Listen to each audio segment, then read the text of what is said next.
Hi, my name is Cody McGuire, and this is my individual final progress report for software design and development. My main focus in the development of this game was the protagonist. Basically, he's able to move around the map using the WASD keys, or the right button on the mouse, which actually Nguyen implemented that. He uses skills to defeat enemies, depending on which skills you have unlocked and what buttons you press. We'll get more into that later. He has a few stats to make the game more enjoyable. Obviously, he has health, which is used when enemies attack him.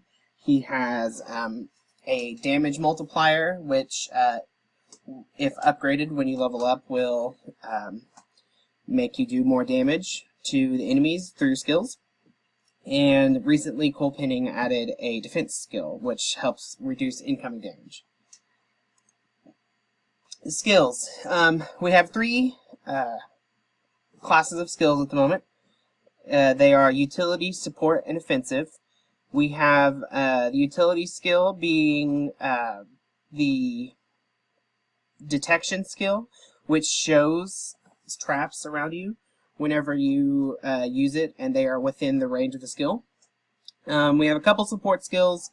One is a light barrier that reduces the damage of incoming attacks, and the other one is called lightning infusion, and it increases the damage of skills so many times after the lightning infusion skill is used.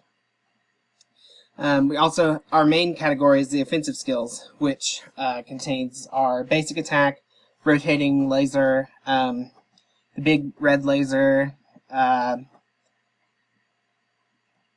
freezing impact, and the flame thrower ability. Some of the skills are a little bit too strong to be able to be used multiple times in succession. So we added cooldown times to a few of the skills.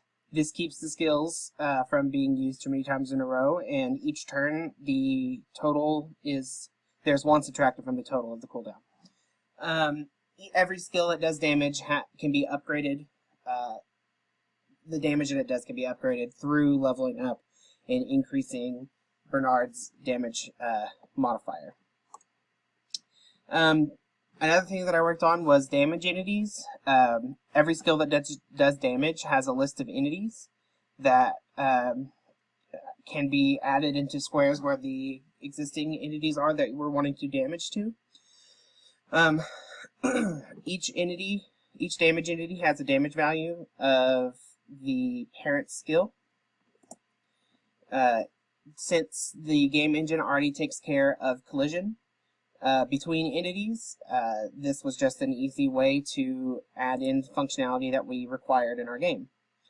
Right now, we mostly have damage entities or damage area of effects that are in squares around Bernard, or 2 or 3 squares, a straight line 2 or 3 squares away from Bernard. But in the future, we could have more extravagant. An example of this is, here is Bernard with an enemy. When he uses a skill, the damage entities are added to the entity grid, and because of the game engine's collision detection, it detects that a collision has happened, and the damage is subtracted from the other entity's health.